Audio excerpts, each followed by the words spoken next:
à toutes et à tous, j'espère que vous allez bien. Vous l'avez vu au titre et à la miniature, je vais vous proposer 100 pronostics en 1N2, uniquement voilà, du 1N2, donc victoire à domicile, victoire à l'extérieur ou match nul sur 10 championnats différents. Alors ne vous inquiétez pas, la vidéo, vous l'avez vu, elle n'est pas non plus méga longue.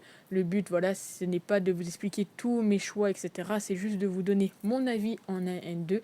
Et puis bien évidemment, eh bien, il y aura certains matchs que je mettrai dans les commentaires et je compte sur vous tout simplement pour me donner votre avis. Et puis s'il y a un championnat qui ne vous intéresse pas, allez dans la description, regardez, j'ai noté à chaque fois à peu près lesquelles minutes il faut pour tout simplement passer au championnat suivant.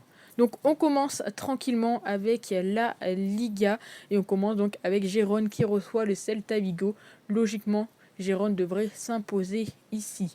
Entre Cadix et Séville, je m'attends à un match assez serré et je pars tout simplement sur le petit match nul. Entre Almeria et Las Palmas, c'est assez étonnant, c'est qu'ils nous mettent Las Palmas pas favori, alors que Almeria est quand même actuellement dernier du championnat. C'est assez étonnant. Alors, est-ce que c'est dû aussi peut-être tout simplement aux anciennes confrontations? Dans tous les cas, il y a pas mal de matchs nuls entre les deux. Donc, je vais rester là-dessus sur un petit match nul entre Almeria et Las Palmas.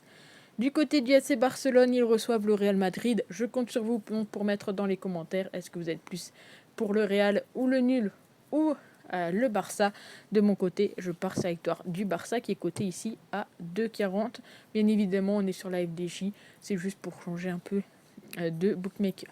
On continue avec Mallorca. Mallorca qui reçoivent tout simplement Getafe. Au niveau des cotes, Mallorca est favori.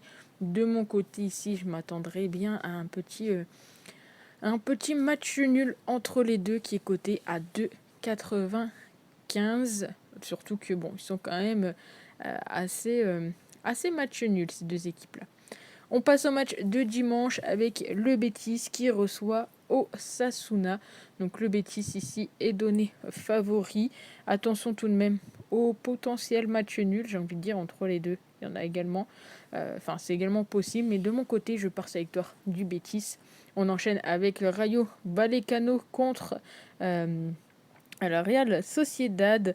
Là également, on voit que le petit nul s'approche quand même bien de Rayo Vallecano, même si actuellement, on partirait quand même plus sur Sociedad. On enchaîne avec l'Athletic Bilbao contre Valence.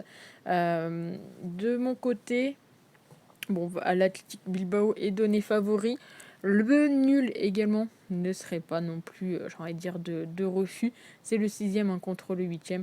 Entre les deux, il y a quand même pas mal de petits nuls. Mais je vais quand même partir sur les locaux, à savoir la victoire de Bilbao. Et pour finir, l'Atlético Madrid contre Alaves. De mon côté, je vais partir sur tout simplement la victoire de l'Atlético Madrid côté 1,27 en espérant que cette fois-ci ça passe vu que le premier palier n'est pas passé, c'était la victoire de l'Atlético Madrid. Et puis pour finir, le lundi 30 octobre, Grenade qui affronte Villarreal, deux équipes au bas de tableau, deux équipes un peu en difficulté, on va pas se mentir. Il y a quand même un avantage pour Villarreal ici, mais je vais partir également sur un petit match nul côté à 3,45. On passe maintenant au deuxième championnat, le championnat des Pays-Bas, à savoir le Red Vice. Et on commence avec Vitesse contre Oswald. Alors désolé si dans cette vidéo je vais mal prononcer certains clubs. De mon côté, je pars sur la victoire des locaux. Erevan contre Héraclès. Ici, le petit match nul ne serait pas déconnant. Du côté d'Almer City, on va partir tranquillement sur la victoire tout simplement des Eagles côté à 2,40.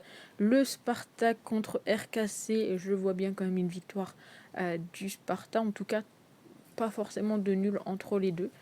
On continue avec un match qui est Fortuna Sittard contre Utrecht. Alors Utrecht a un petit avantage sur son adversaire, le problème c'est qu'actuellement ils sont tout simplement mal classés, essentiellement 2 petites victoires en 9 matchs, très peu de buts marqués, donc c'est pas forcément un cadeau.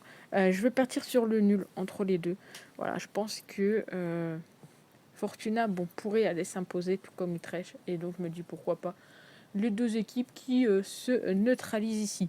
Les matchs de dimanche, c'est Twente contre Feyenoord. Feyenoord, vous les connaissez, bien évidemment. Ils sont quand même mondialement connus, en tout cas européennement connus. Volendam contre FC Rotterdam. Je vais partir tout simplement sur Excelsior qui est coté à 2,25. Leur adversaire étant tout simplement dernier du championnat. Le PSV contre l'Ajax, mettez-moi dans les commentaires selon vous qui va s'imposer. Est-ce que ce sera le PSV ou est-ce que ce sera l'Ajax? En tout cas l'Ajax, bon, même s'ils ont des matchs en retard, c'est compliqué pour eux. Avant-dernier, je vais partir sur la victoire du PSV. Et on finit avec la Z contre NEC. Et de mon côté, je vais partir sur la petite cote, les locaux, la victoire de la Z Alkmaar. Donc voilà pour l'Eurodevice, on passe tout de suite au prochain championnat. Pour ce troisième championnat, on descend direction le Portugal avec la Liga. Et on commence avec Arouca contre Moreirense. Donc là, c'est clairement le 16e contre le 8e. Avantage certain pour tout simplement les visiteurs qui, en plus de ça, devraient prendre les points, malheureusement, pour Arouca. On continue avec les matchs de samedi et Portimonense contre Estoril. Ici, c'est le 12e contre le 18e. Donc, à savoir qu'Estoril est dernier. On va partir sur la victoire des locaux. Même si, voilà, au niveau des confrontations, on serait plus sur du Estoril. Guimarães contre Chavez. Victoria Guimarães que vous devez certainement connaître. Ils sont actuellement 5e du championnat. Ils vont jouer contre les 14e sur 18, bien évidemment. Au niveau des matchs, c'est un grand avantage pour Guimarães. C'est coté à 1,56. Benfica contre Casapia. Est-ce qu'on a vraiment grand-chose à dire sur Benfica? Ils sont actuellement 2e. L'une des meilleures défenses. Ils vont jouer contre également une des meilleures défenses. L'avantage, c'est que Casapia marque très peu de buts. On part donc sur la victoire de Benfica. 3 confrontations, 3 victoires. Gilles Vicente contre Braga. Braga, donc 4e. Leur adversaire, donc les locaux, sont actuellement 9e du championnat. On pourrait plus partir clairement sur la victoire de Braga, c'est coté à 1,72 et il faut savoir que sur à peu près une quinzaine, 16 de matchs, on a 12 victoires de Braga. On passe au match de dimanche avec Rio Ave contre le SC Farense. Rio Ave qui est actuellement 13e contre tout simplement qui est 17e contre Farense qui est 13e. On s'attend quand même à une petite victoire de Rio Ave qui n'a jamais perdu contre son adversaire du jour. On va partir là-dessus en espérant tout simplement qu'ils enchaînent leur deuxième victoire. CF Estreal contre Famalicão, Famalicão qui est actuellement 7e contre le 11e. De mon côté, le petit match nul ne m'étonnerait pas forcément entre les deux. Vizela contre le FC Porto. Le FC Porto qui est actuellement 3e. Et oui, ça se joue très souvent entre le Sporting, Benfica et Porto. Porto qui doit récupérer des points pour pas laisser échapper les deux équipes de devant. Et enfin, pour finir, Boavista contre le Sporting. Ça sera le match à mettre dans les commentaires. Est-ce que vous voyez Boavista qui est 6e ou le Sporting qui est premier? En tout cas, de mon côté, je vais partir sur la victoire du Sporting. Surtout qu'il faut savoir qu'entre les deux, on est quand même sur 19 matchs, 16 victoires pour le Sporting, 2 petits matchs nuls. Donc voilà pour la Liga Portugal. On enchaîne avec maintenant le 4e championnat. On enchaîne donc avec les voisins des Portugais, les Espagnols, et cette fois-ci on est avec la Liga 2 qui débute également ce soir. Et on a donc Eibar contre Valladolid. Eibar est donné favori au niveau des cotes. Ça va être clairement un match assez serré, un 5e contre 6e. On a tout de même un petit avantage pour Valladolid et moi je vais partir tout simplement là-dessus. On continue avec le match de samedi et Eldense contre Amorebieta. Donc les locaux qui sont donnés ici favoris, c'est un match quand même de bas de tableau. Le 17e qui reçoit le 19e. Entre les deux équipes, clairement, on peut s'attendre à un petit match nul. Rerun contre l'Espagnol. Espagnol Barcelone. Qui est actuellement 2e contre Rerun, qui est donc 8e.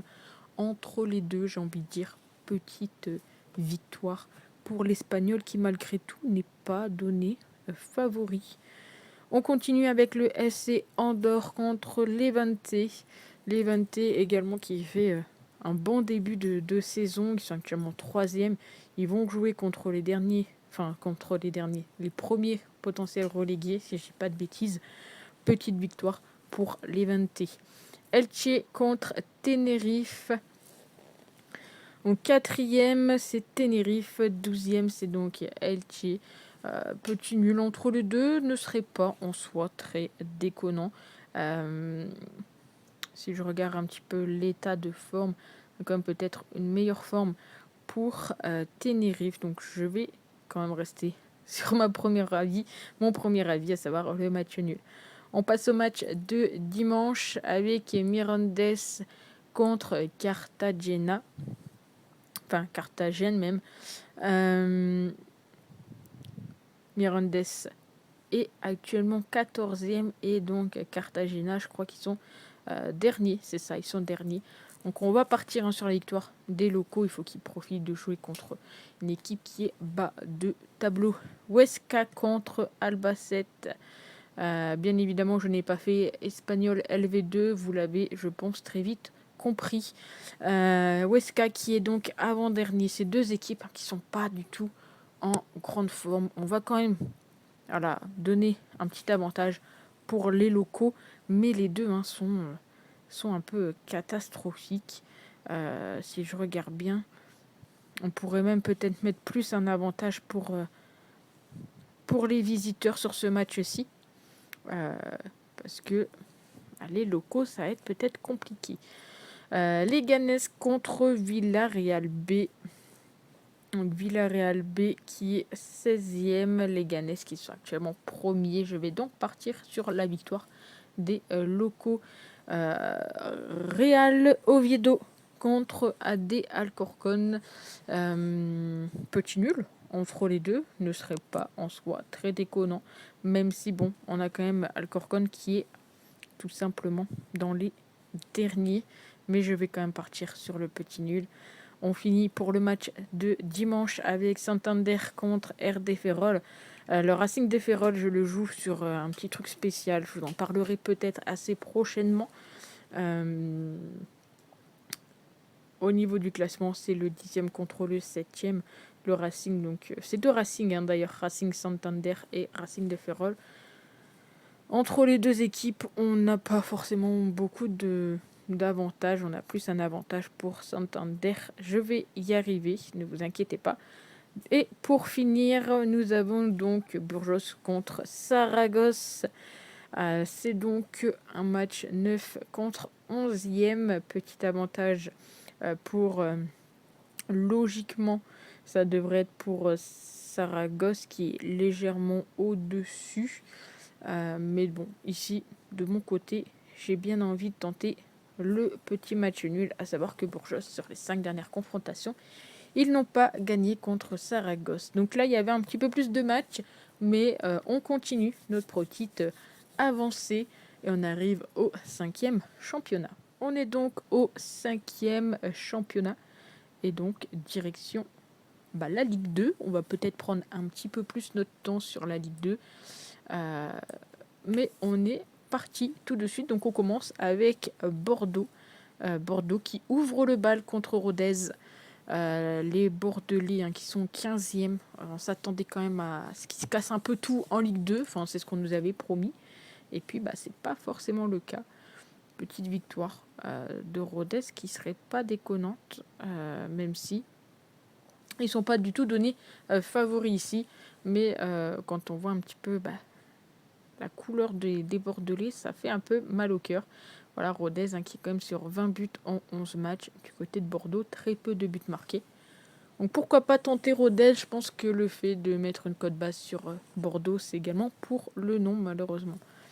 On continue avec Amiens. Amiens qui reçoit Laval.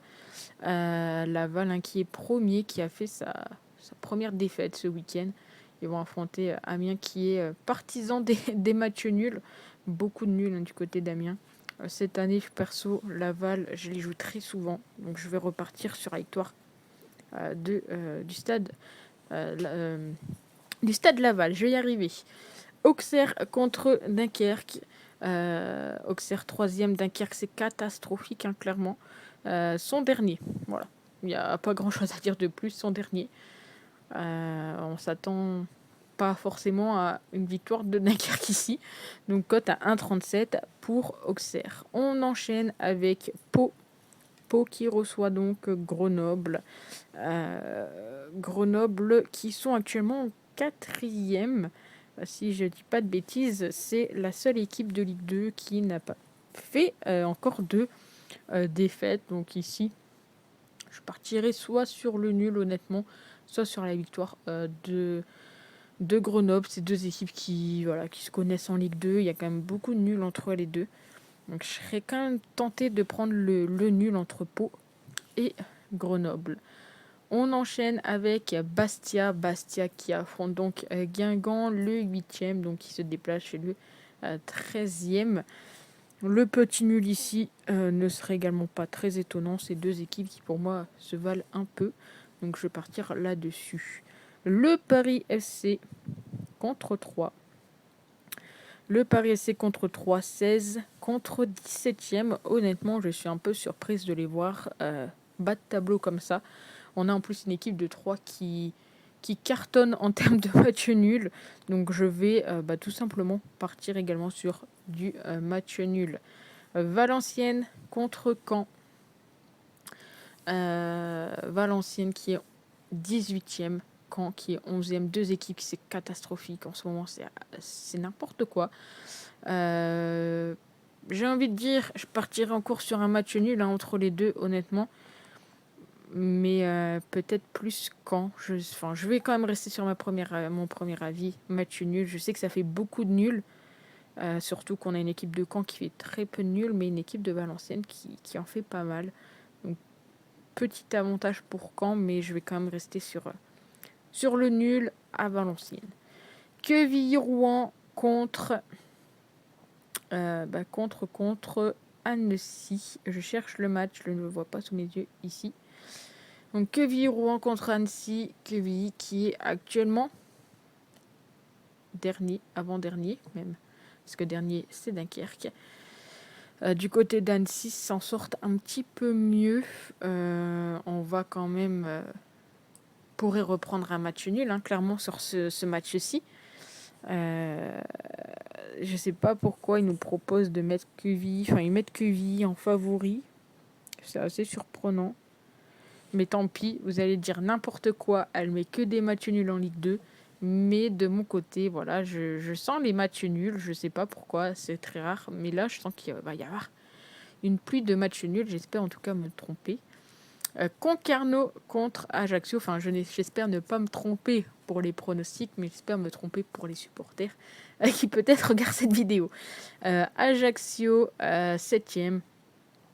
Concarneau, 14e. Ajaccio devrait logiquement prendre les 3 points contre Concarneau. Donc je vais partir sur la victoire d'Ajaccio.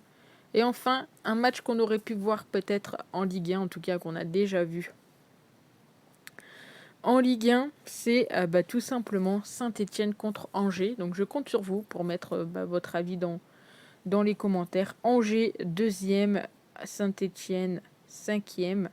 Je ne vais pas partir sur un match nul sur ce match-ci, mais plutôt sur une victoire des Verts qui est cotée à 2,25.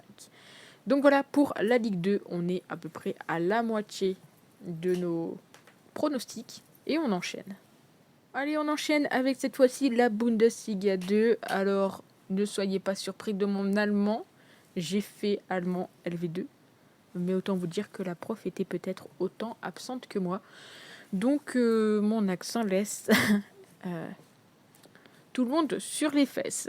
Donc, on a Düsseldorf qui se déplace aujourd'hui à 18h30. Donc, peut-être que vous ne verrez pas cette vidéo, malheureusement, à l'heure prévue.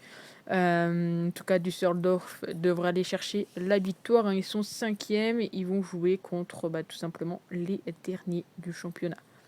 Ensuite, on a Grosserfurt contre Onasbrock.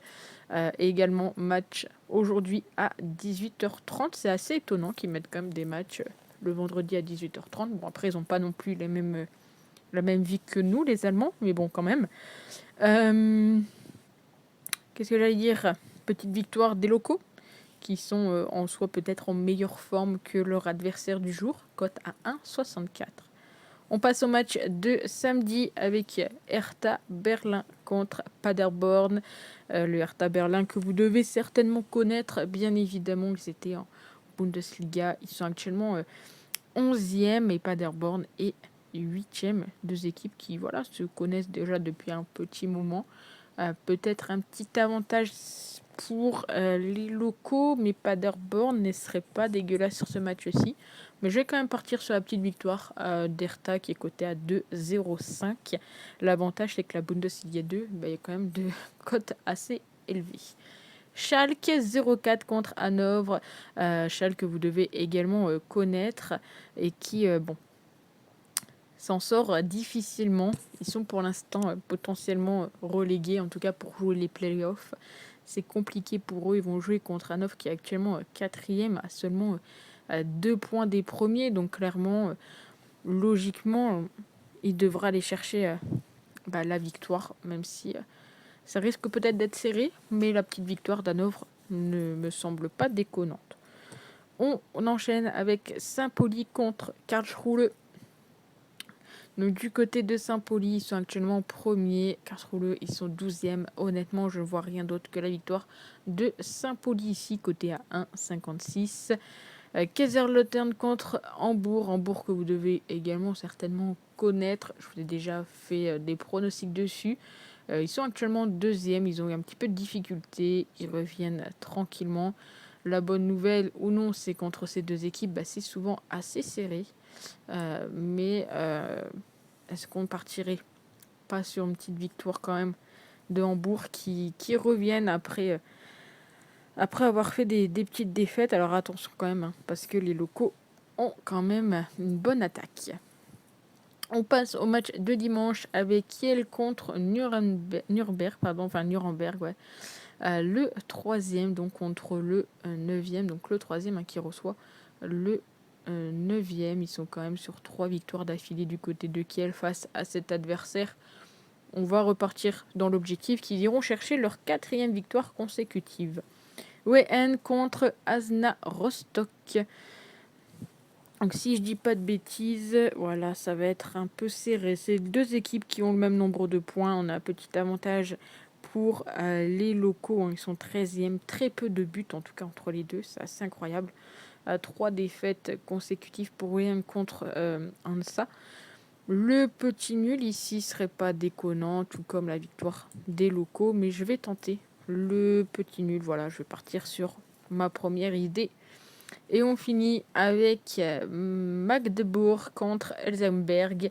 Donc on est à 13h30 le dimanche. C'est le dernier match avec une équipe visiteuse qui est en très grande forme, ce qui n'est pas le cas malheureusement de leur adversaire du jour. Donc je vais partir sur la victoire des visiteurs qui est coté à 2,80. Et on passe au championnat suivant. Allez, on remonte un petit peu l'Allemagne, direction la Belgique. Je vais essayer de faire un peu plus rapidement. Donc on commence avec Saint-Tron contre Molenbeek. Honnêtement, la victoire de Saint-Tron me semble plus que logique. Molenbeek qui sont 11e.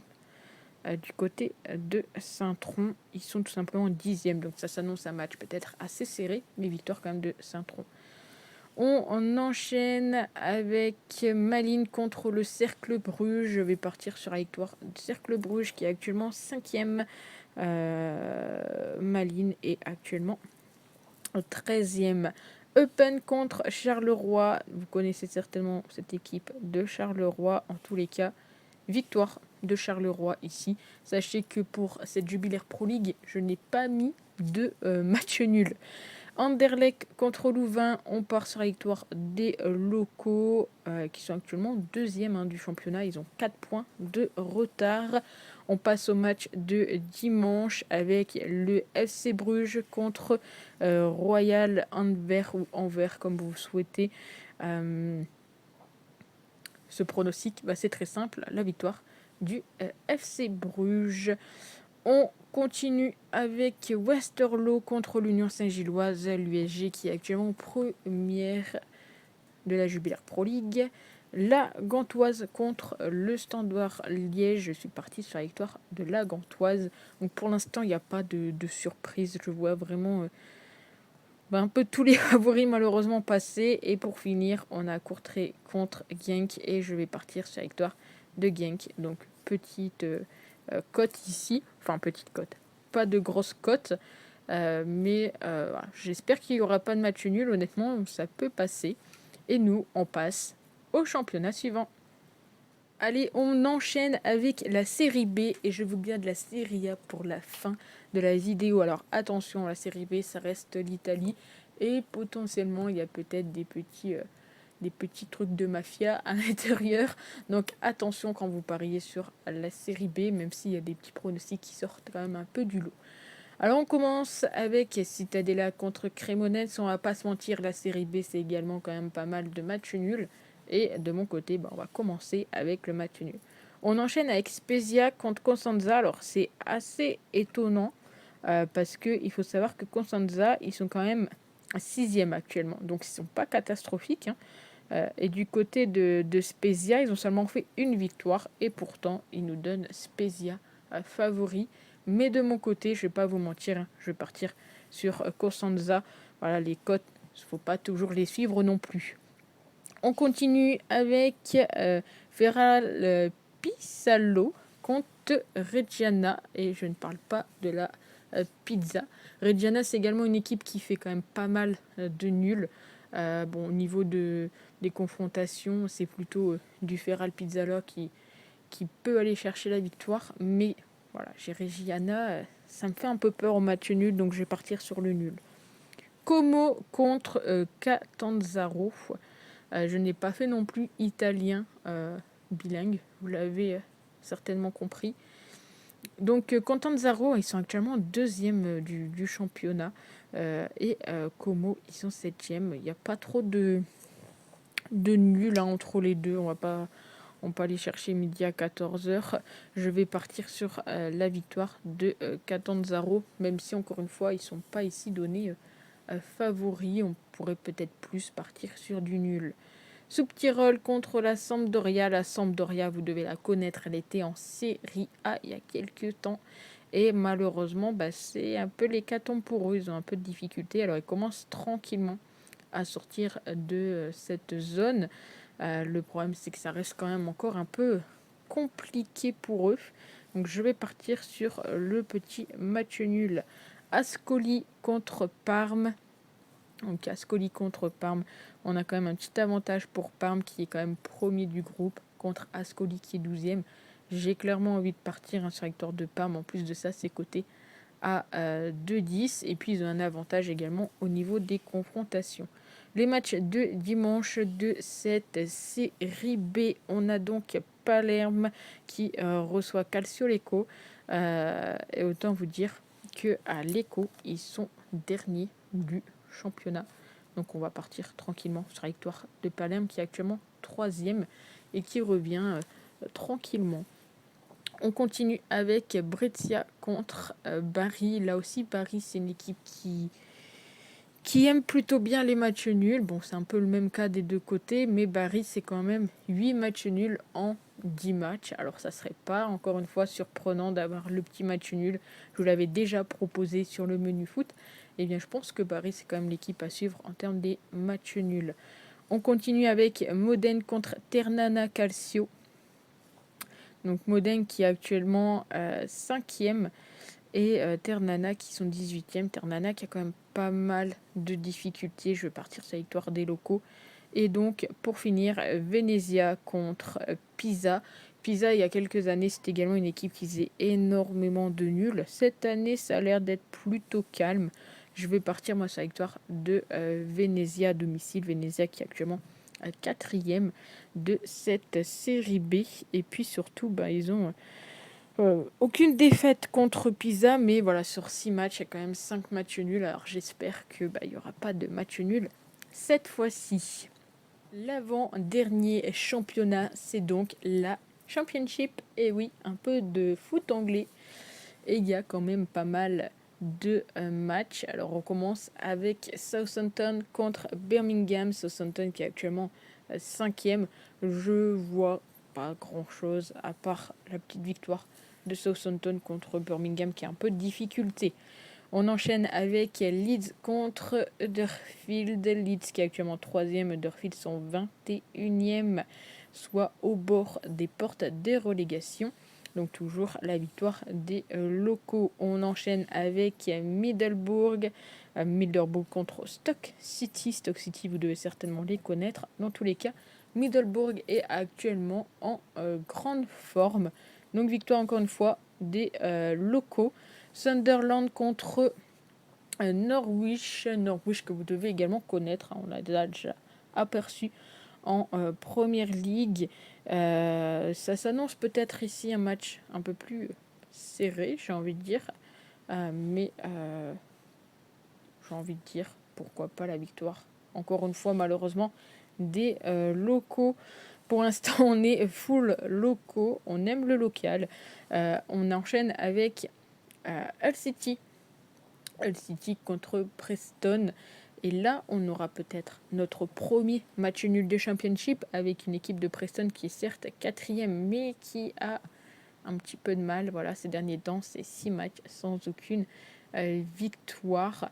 Entre les deux, c'est plutôt serré, donc pourquoi pas tenter le petit match nul. Blackburn contre Swansea. Swansea également que vous devez certainement connaître. Un match qui, je pense, s'annonce assez serré, même si encore une fois, on nous propose les locaux en favori. Et je vais malheureusement pour Swansea partir également là-dessus. Ils sont actuellement sur une belle petite forme de 3 victoires consécutives, là où Swansea sont sur 2 défaites, malheureusement pour eux. On passe au suivant avec Cardiff. Cardiff qui reçoit Bristol City. Donc, du côté des cotes, encore une fois, c'est Cardiff qui est avantagé et c'est pas forcément très étonnant parce que ils sont en meilleure forme. Et surtout, entre les deux, sachez-le, il y a très peu de matchs nuls. Je crois qu'en 20 matchs, il y a dû en avoir qu'un. Donc on part encore une fois sur les locaux. On enchaîne avec les Queen's Park, donc QPR contre Leicester. Leicester qui est actuellement premier et qui joue en plus de ça contre le 23e qui est donc avant-dernier. Clairement, la victoire de Leicester, côté à 1,32. Je crois que c'est notre première victoire à l'extérieur. On enchaîne avec Watford contre Millwall. Millwall qui a un peu de mal, tout comme j'ai envie de dire Watford, malheureusement pour eux. C'est compliqué également. Peut-être avantage quand même pour l'équipe à domicile, mais j'ai bien envie de tenter le petit nul entre les deux. Le dernier match de ce samedi, c'est Ipswich contre Plymouth.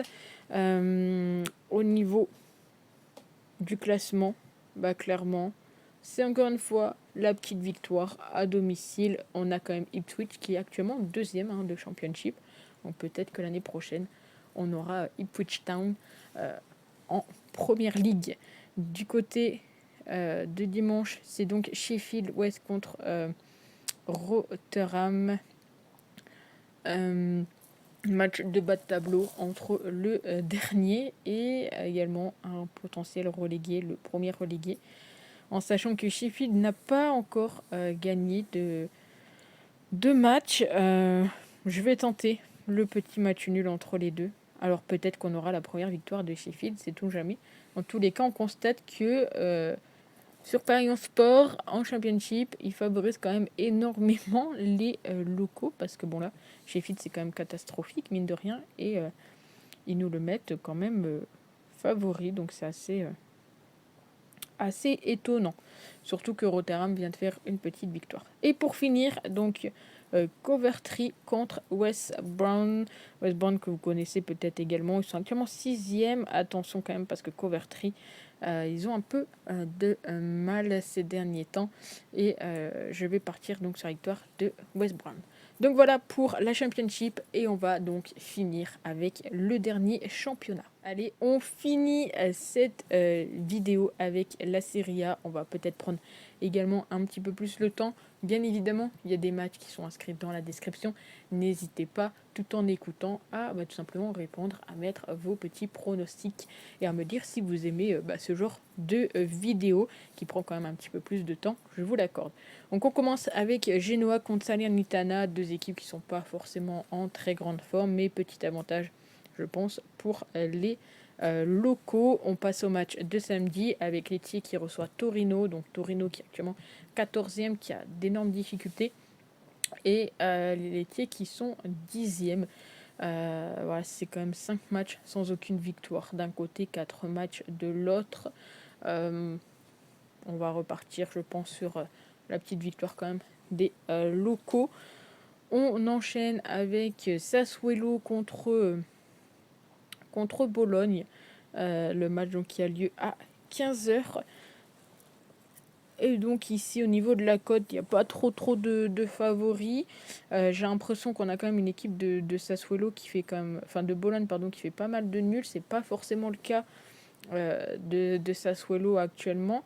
Mais entre les deux équipes, voilà, il y a déjà eu des petits matchs nuls et je pense qu'actuellement c'est peut-être deux équipes qui se valent. Donc je vais partir sur le nul. On enchaîne avec la Juventus contre Hellas Vérone, donc le dernier match de ce samedi où la Juve est actuellement 3e, Hellas Vérone qui sont en grande difficulté. Je ne vais pas beaucoup plus parler, hein. Je vais partir donc sur la victoire de la Juventus. On passe au match de dimanche avec Cagliari qui affronte Frosinone. Donc Cagliari qui est actuellement malheureusement dernier de ce groupe, et Frosinone ils sont actuellement 12e. Ils ont un petit peu eu de difficultés, ils reviennent tranquillement mais doucement. Frosinone qui n'a jamais gagné contre Cagliari. De mon côté, je le tente très bien pour ce match-ci, le petit match nul. On enchaîne avec Monza qui reçoit Udinese. Donc au niveau du classement, c'est le 11e qui reçoit le 18e. Udinese qui est une équipe qui fait quand même beaucoup de matchs nuls. 6 matchs nuls en 9 matchs. Ça promet. Et ça serait en soi pas très étonnant de voir également un match nul. On enchaîne avec un joli match. On a deux jolis matchs. Je compte sur vous là pour me mettre dans les commentaires vos petits pronostics. L'Inter Milan contre l'AS Rome. Dites-moi voilà qui voyez-vous l'emporter. C'est à 18h et en plus après on enchaîne avec Naples Milan AC. C'est top du top. L'Inter est premier de mon côté. Voilà, j'ai bien envie qui gagne et qui soit champion cette année. Et encore une fois, on sait que c'est très serré en Serie A. De toute façon, là, il y a clairement... contre l'AS Rome, ça va encore. Ils ont beaucoup d'écart. Mais ça va clairement se jouer après. Naples-Milan, là, celui qui prend des points, il est plutôt bien. En tout cas, l'Inter ne doit pas perdre de points. Parce que juste derrière, on a Milan qui a 21 points. L'Inter, on a 22. Et après, on a la Juve qui a 20 points. Donc moi, je vais partir sur la victoire de l'Inter, mais dites-moi dans les commentaires. Et puis ensuite, on a Naples contre le Milan AC. Le Milan AC qui est deuxième, Naples qui est donc quatrième. Entre les deux équipes, on a quand même un petit avantage pour le Napoli. Et je serais quand même tentée de mettre le Milan AC, même si j'ai envie de me dire que ils ont perdu contre Paris, donc ça peut être... Ça va peut-être les embêter un petit peu. Du côté de Naples, je crois qu'ils ont gagné leur match ouais, contre l'Union sur score de 1-0. Je pense que ça peut être un joli petit match. Le nul, ça m'étonnerait quand même forcément. Bon, après, ça s'est déjà passé, hein. Mais j'ai envie de tenter le Milan AC, donc je vais prendre le Milan AC. Dites-moi vous dans les commentaires, voilà, l'Inter, l'AS Rome, le nul, Naples, le nul ou le Milan AC. Dites-moi tout ça dans les commentaires. On passe à lundi avec donc les deux derniers matchs. Empoli contre Atalanta. Logiquement, l'Atalanta devra aller chercher la victoire ici. Et puis pour finir, Lazio Rome contre la Fiorentina. La Fiorentina qui est cinquième, hein, la Lazio qui est neuvième. Ça peut être un joli petit match entre les deux. Je pense que la Fiorentina peut-être prendre un peu d'avance, mais j'ai envie de dire la Lazio voilà, domine quand même bien cette équipe de la Fiorentina. En plus, ça sera à domicile, donc ils ont toutes leurs cartes à jouer. Donc je vais partir sur la victoire de la Lazio à domicile. Donc voilà pour tous les pronostics, donc les 100 pronostics 1 et 2, en soi il y en a 98, j'espère que vous ne les avez pas tous comptés, mais voilà, je vous l'annonce. N'hésitez pas à me dire si ce genre de vidéo vous plaît, ça m'a pris quand même pas mal de temps à la faire, j'espère que voilà, vous serez au rendez-vous, et puis bah nous on se retrouve la semaine prochaine pour de nouveaux pronostics. Prenez soin de vous, passez un agréable week-end, et à très vite, ciao.